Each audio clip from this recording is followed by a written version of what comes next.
Baik, saya nak kongsi satu lagi topik. So topik ni berkaitan dengan soalan klon peperiksaan. So ini berkaitan dengan pengamiran dan juga pembezaan. Okey, so lihat dekat skrin. So kita ada soalan dia. Rajah menunjukkan lengkung Y bersamaan dengan 6X tolak X kuasa 2. Dan tangent kepada lengkung pada titik P melalui titik Q. Okey, soalan dia, yang A tunjukkan bahawa H bersamaan dengan 2 dan ini membawa 4 markah, dan B hitung luas kawasan yang berlurit. So ini juga membawa 4 markah. Okey, so lihat macam mana saya selesaikan soalan ni.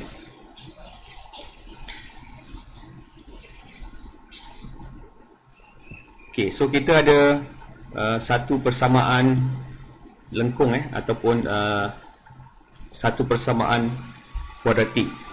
So persamaan kuadratik ni Y bersamaan dengan 6X tolak X kuasa 2. So untuk penyelesaian yang E ni, kita ada satu persamaan Y bersamaan dengan 6X tolak dengan X kuasa 2.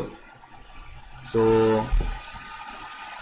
saya perlu bezakan. So saya bezakan ni, dy dx bersamaan dengan 6 tolak 2x. Okay, so kenapa saya bezakan ni? So saya bezakan ni untuk saya mendapat kecerunan. Sebab kita ada, ini adalah satu persamaan kuadratik dan ini adalah satu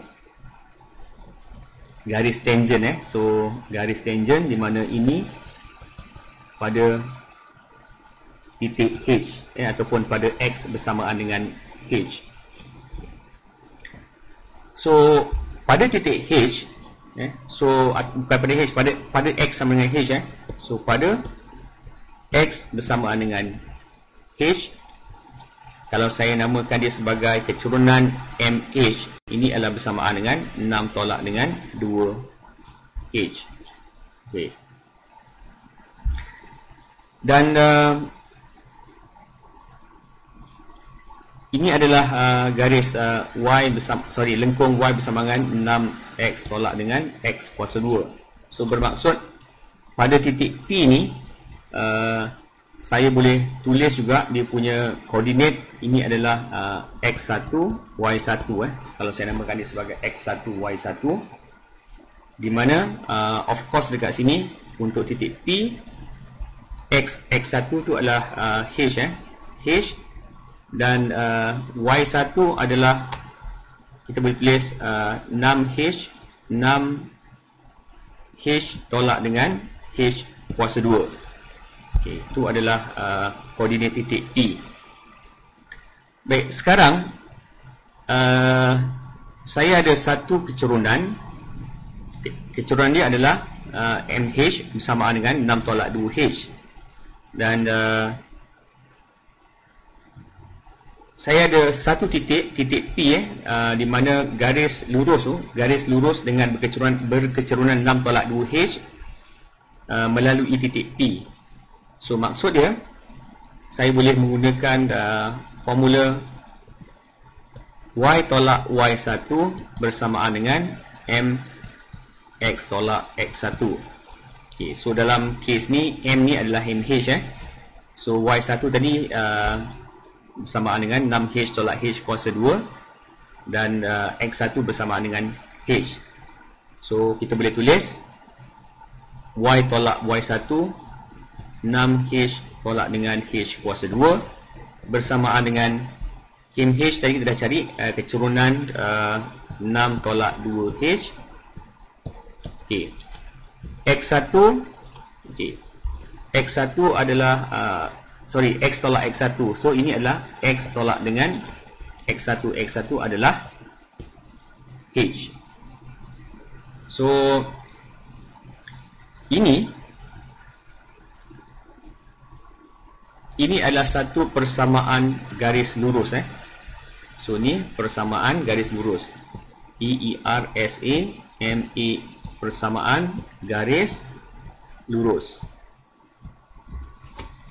So persamaan garis lurus ni selain daripada dia melalui titik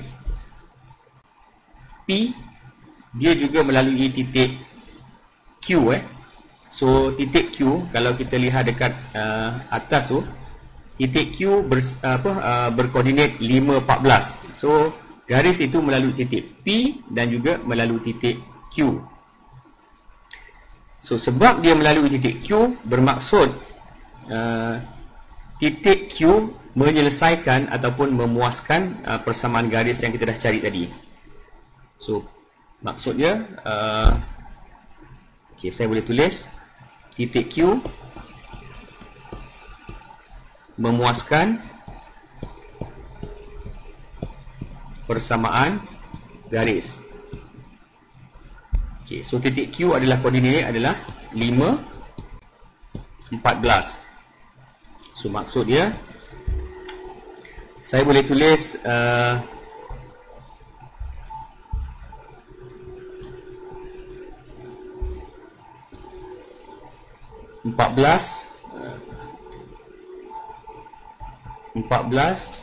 tolak dengan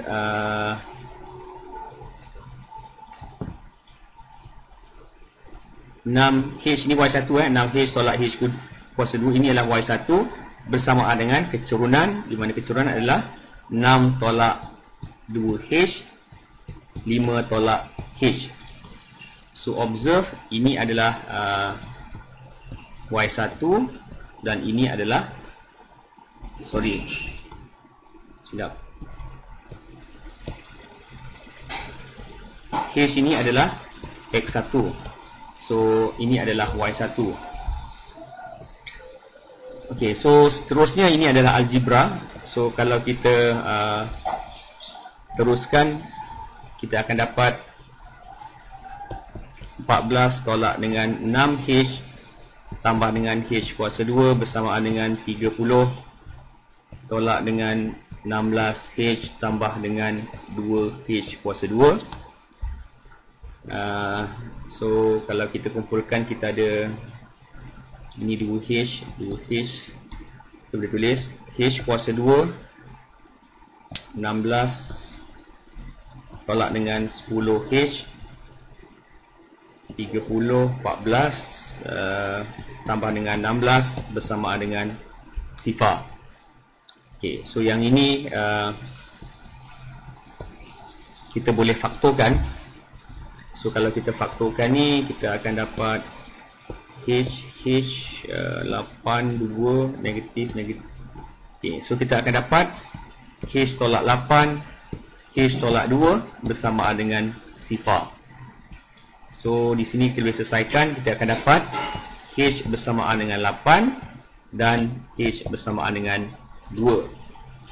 Okay, so tengok ada dua nilai H bersama dengan 8 dan satu lagi H bersamaan dengan 2. Tetapi kalau kita lihat kepada soalan dekat atas, kedudukan H ni di sebelah kanan itu adalah 5. So bermaksud H tak logik bersamaan dengan 8. So nilai H bersamaan dengan 8 ditolak. So kita terima H bersamaan dengan 2. So ataupun yang ini ditolak lah. So ditolak. So kita tak terima. So kita terima adalah H bersamaan dengan 2. H bersamaan dengan 2. Okay, kita dah jawab soalan yang pertama. Okay, so kita lihat kepada soalan B.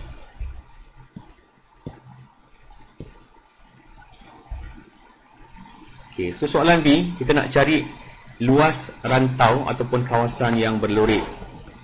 So untuk B, kita nak cari luas kawasan yang berlorek. So luas kawasan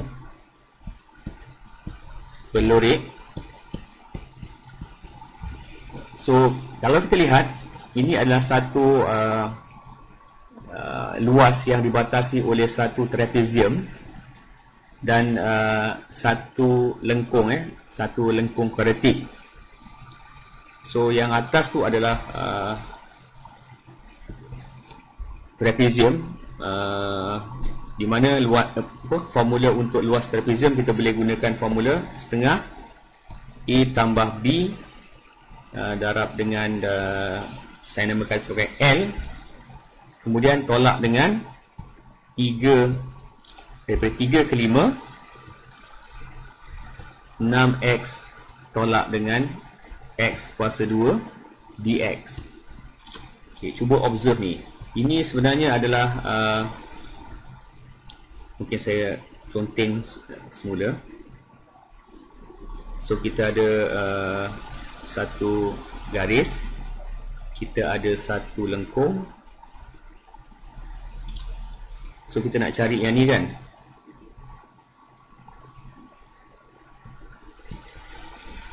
So ini adalah, kalau saya ambil adalah sebenarnya satu trapezium. Ini A dan ini B. So ini adalah L.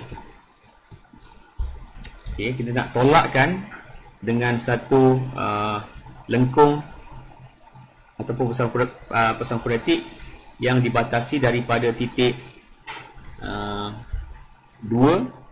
Ini 2, ini adalah 2, ini adalah 5. So maksud dia kita boleh tulis ini bersamaan dengan setengah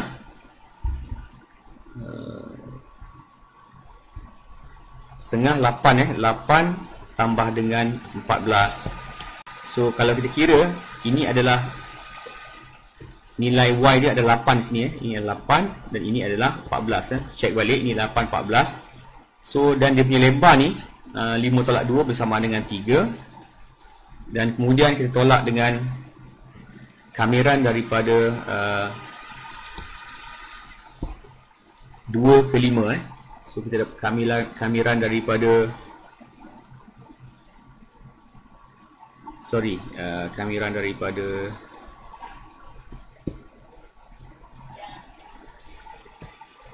kamiran daripada 2 ke 5.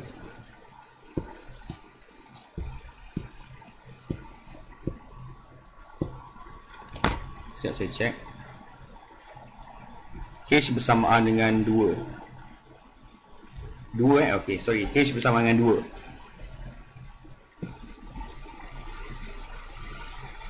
So kamiran daripada 2 ke 5 persamaan dia adalah 6x tolak dengan x kuasa 2 dx. So ni kalau kita selesaikan, yang pertama ni kita akan dapat setengah kita akan dapat 33 tolak dengan, okey, yang ini kita kamirkan. So kamirkan kita akan dapat 6x kuasa 2 per 2 tolak dengan x kuasa 3 per 3 daripada x bersamaan dengan 2 hingga x bersamaan dengan 5.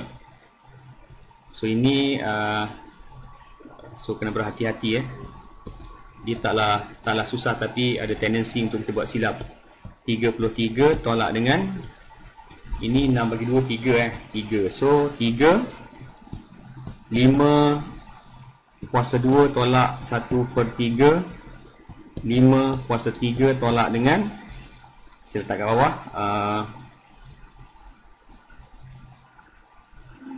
3 2 kuasa 2 tolak 1 per 3 2 kuasa 3. Okay, so kalau kita selesaikan ni dan kalau kita kira dengan betul, kita akan dapat 33 tolak dengan 24 kalau tak silap kita akan dapat 33 tolak 20. Okay, so okay, tapi dia punya jawapan adalah, kalau kita kira, kita akan dapat 9 unit kuasa 2 sebab ada luas sebab tu kuasa 2. Okey, baik. So saya dah selesaikan kedua-dua soalan ni A dan juga B. Okay, baik, sekian. Assalamualaikum warahmatullahi taala wabarakatuh dan sekian, terima kasih.